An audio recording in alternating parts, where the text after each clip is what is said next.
Question: what are the divine will and the human will? Answer: there are two matters here, two aspects. First is understanding the meaning of will. Second is the coming into existence of the result when will is exercised. The term divine will is commonly used among ordinary people as a name for Allah's will. However, the companions did not use expressions such as divine will for Allah's will and human will for human beings in a technical sense. Nevertheless, for the sake of understanding at the level of the general public, there is no harm in using these expressions. Thus, when people speak of the divine will and the human will, they generally intend to explain the difference between Allah's will and the will of human beings. To say that will belongs to Allah means that will is truly His. When He wills something, He creates it, even if no other will exists. And when He wills that something should not occur, it does not occur. Existence comes into being by Allah's will, and non-existence also occurs by Allah's will. Sometimes people make mistakes because of these subtle nuances. Everything is in Allah's hand. However, Allah, out of mercy and in order to save human beings, has created within them a will, so that it may serve as a means. In the universe, compulsion essentially prevails.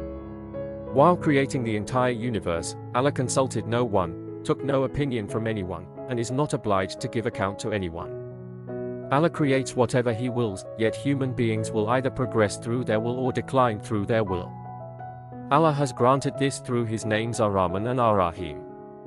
Otherwise, if we were to look at existence solely through the manifestation of the divine name Allah, the entire universe would be seen as moving within a strict compulsion. We observe compulsion in everything, even in divine direction. There is compulsion in essence. He is Allah.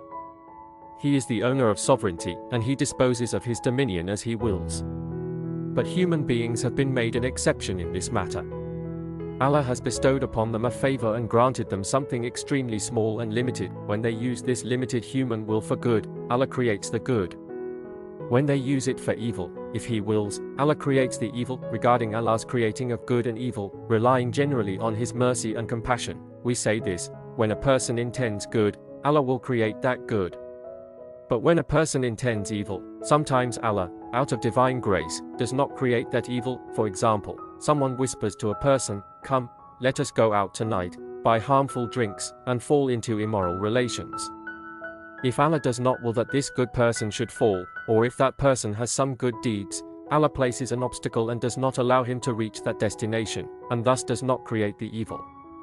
This is a manifestation of Allah's grace upon that person. However, since even paradise is, in a sense, dependent upon how a person uses this will, Allah creates the good deeds done for the sake of goodness, provided that they are not destroyed by a crime such as disbelief. May Allah protect us believers from such a bad end. Disbelief, even a single particle of it, destroys everything, for it means denying Allah. I would like to explain the matter of the divine will and the human will by bringing it into practical life. First, we believe in this matter as an article of faith. We say, you cannot will except what Allah wills. This is a decree of the Quran. Allah is the one who created you and your actions. What we understand from this and similar verses is this: just as Allah created us, He is also the one who creates the actions that result from our effort. Allah is the one who creates plowing the field, sowing the seed, watering it, and its growth. All creation belongs to Allah. You cannot say that one thing is created by Allah and another by something else. If you do, you fall into shirk. Creation belongs exclusively to Allah. But the human being acquires, kasb.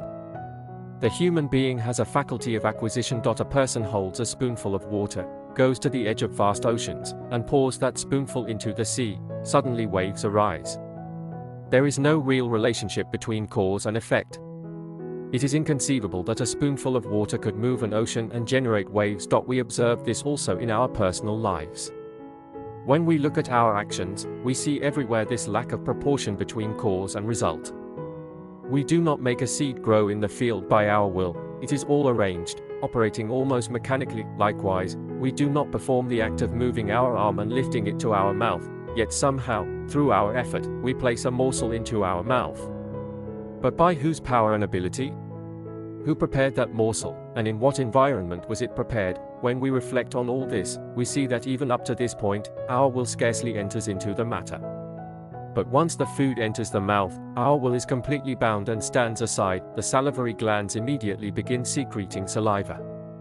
Before the food reaches the stomach is informed and prepares itself. Before it reaches the intestines prepare themselves. None of the organs it passes through remain idle, everything is ready. The kidneys become active, their systems perform their duties, the liver enters into operation, blood circulation engages, like enormous factories starting to work. There is no proportion between what you did and what occurs. Allah established it and operates it. Now, if I were to ask, who performed the act of eating, and you were to say, I created it, you would be claiming ownership over the waves of the ocean with your spoon. That is why we say, will truly belongs to Allah. But in order not to wrong us, He has placed a simple condition. Like what? When you press a single button and illuminate this mosque and the entire city, your fingertip touching that small button is not a sufficient cause to illuminate all these systems. Clearly, beyond your touch, there is something else at work. I give this as an example. Allah's divine will operates in human actions in this way. And human involvement is like touching the button with the fingertip. Yet with this very small act, a person may enter paradise. If there is even a slight inclination in the heart toward goodness, a small step in that direction, even the intention to bend down and remove a thorn from the road, Allah creates it. And by doing that, a person earns paradise. Even eternal residence in paradise is earned merely through intention and resolve. For a place like paradise, an eternal life filled with eternal bliss and blessings, cannot be the result of a human life of 30 or 40 years, much of which passes in heedlessness and sleep. Paradise is eternal, its blessings are eternal, and the vision of Allah's beauty is eternal. All of these cannot be the result of this short life. Rather, its true result is intention. You say, as a believer, O Allah, I believe in you. You give me 60 years of life, and I will worship you for 60 years. If you gave me 6,000 years, I would do the same. 6 million years, the same. 6 trillion years, the same. Within you is the intention of eternal servitude to Allah. This pure intention, like a seed, makes you deserving of eternity.